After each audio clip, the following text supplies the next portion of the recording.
রাজধানীর উত্তরায় ঘটল এক চাঞ্চল্যকর দুর্ঘটনা। বাংলাদেশ বিমান বাহিনীর একটি F7 BGI মডেলের প্রশিক্ষণ বিমান আজ দুপুরে বিধ্বস্ত হয়েছে। আজ সোমবার দুপুর 1:06 বিমানটি উড্ডয়ন করে। নিষ্পাপ ফুলেদের জন্য কাঁদছে সারা দেশ। মাইলস্টোনে প্রশিক্ষণ বিমান দুর্ঘটনায় শিক্ষার্থীদের করুণ পরিণতিতে হতবিহ্বল সবাই।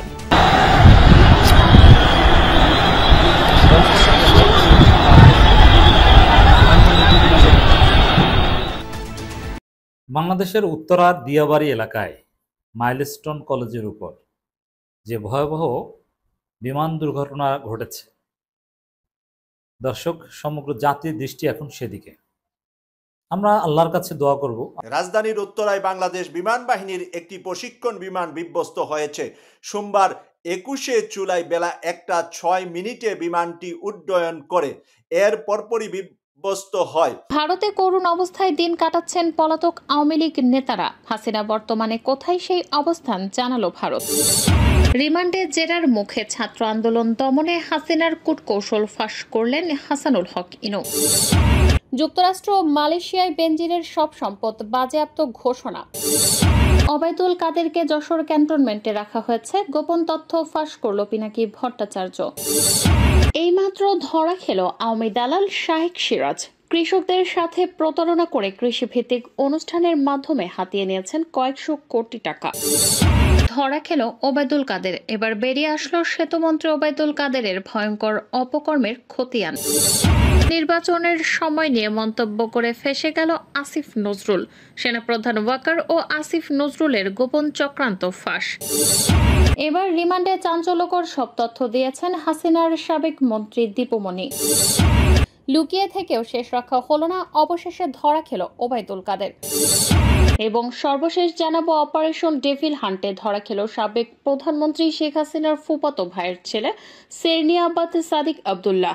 আসসালামু আলাইকুম প্রিয় দর্শক, বর্তমান বাংলাদেশের রাজনৈতিক প্রেক্ষাপট বা রাজনৈতিক পরিস্থিতির উপর বিশ্লেষণ করে আপনাদের সামনে কিছু গুরুত্বপূর্ণ ভিডিও ফুটেজ নিয়ে হাজির হয়েছি। এমনকি দর্শক, আমি আশা করছি যারা ভিডিওটি অন করেছেন তারা ভিডিওটি না টেনে সম্পূর্ণ মনোযোগ সহকারে দেখবেন, তাহলে এই ভিডিওর মূল রহস্য বা আসল ঘটনাগুলো জানতে বা বুঝতে পারবেন। তো প্রিয় দর্শক, আমি আর বেশি কথা বাড়াবো না, চলুন দেখে আসি আজকের সেই কাঙ্ক্ষিত ভিডিওগুলো। তবে তার আগে বলি, যারা এখনও চ্যানেলটি সাবস্ক্রাইব করেননি তারা সাবস্ক্রাইব করে পাশে থাকা বেল আইকনটি বাজিয়ে দিবেন, আর যারা ইতিমধ্যে সাবস্ক্রাইব করে রেখেছেন তাদেরকে অসংখ্য ধন্যবাদ। তো চলুন দর্শক, একটা লাইক দিয়ে আমরা ধারাবাহিকভাবে সকল ভিডিওর বিস্তারিত আলোচনা দেখে আসি। বাংলাদেশের উত্তরা দিয়াবাড়ি এলাকায় মাইলস্টোন কলেজের উপর যে ভয়াবহ বিমান দুর্ঘটনা ঘটেছে, দর্শক সমগ্র জাতির দৃষ্টি এখন সেদিকে। আমরা আল্লাহর কাছে দোয়া করব। আমরা যারা দূরে আছি কিছু করার নেই, কিন্তু জরুরি কিছু রেসপন্স আমরা করতে পারি। বিশেষ করে জরুরি রক্ত দেয়া, অনেক ইউনিক রক্তের গ্রুপ আছে যেগুলো পাওয়া কঠিন, সেই রক্তগুলো দিয়ে হেল্প করা, রোগী পরিবহনে আমাদের যে জায়গা থেকে হেল্প করা, কোনো ধরনের যানজটের সম্মুখীন যেন রোগীদের গাড়ি অ্যাম্বুলেন্স না হয় সেই ব্যবস্থা করা, যে যার জায়গা থেকে যতটুকু পারি আমরা হেল্প করি। তো দর্শক, এরই মধ্যে এটার একটা পলিটিক্যাল ইম্পর্টেন্স রয়েছে।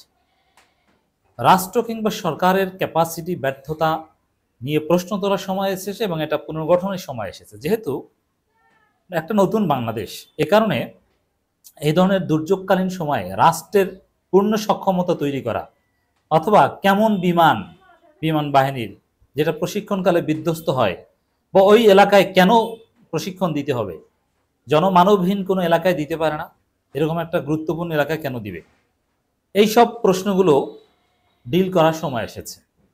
রাজধানীর উত্তরায় ঘটল এক চাঞ্চল্যকর দুর্ঘটনা। বাংলাদেশ বিমান বাহিনীর একটি F7 BGI মডেলের প্রশিক্ষণ বিমান আজ দুপুরে বিধ্বস্ত হয়েছে। আজ সোমবার দুপুর 1:06 বিমানটি উড্ডয়ন করে। প্রায় আধা ঘন্টার মাথায় উত্তরার দিয়াবাড়ি এলাকায় মাইলস্টোন কলেজের ক্যান্টিনের ছাদে বিমানটি পড়ে যায় বলে প্রাথমিকভাবে জানা গেছে। ফায়ার সার্ভিসের 3টি ইউনিট দ্রুত ঘটনাস্থলে পৌঁছে কাজ শুরু করেছে। নিয়ন্ত্রণ কক্ষের কর্মকর্তা লিমা খান জানান, বেলা 1:30টার দিকে তারা খবর পান এবং তাৎক্ষণিকভাবে ইউনিট পাঠানো হয়। ঢাকা মেট্রোপলিটন পুলিশের উত্তরা বিভাগের উপকমিশনার মহিদুল ইসলাম জানিয়েছেন, ঘটনার খবর শুনে তিনি নিজেই ঘটনাস্থলের উদ্দেশ্যে রওনা হন। আন্তঃবাহিনী জনসংযোগ পরিদপ্তরের এক বিজ্ঞপ্তিতে জানায়, বাংলাদেশ বিমান বাহিনীর একটি F-7 BGI প্রশিক্ষণ বিমান উত্তরায় বিধ্বস্ত হয়েছে। বিমানটির যান্ত্রিক ত্রুটি ছিল কিনা, পাইলট নিরাপদে বের হতে পেরেছেন কিনা বা হতাহতের ঘটনা ঘটেছে কিনা তা এখনো স্পষ্ট নয়। জনবহুল এলাকায় এমন দুর্ঘটনা আরও বড় বিপর্যয়ের কারণ হতে পারে।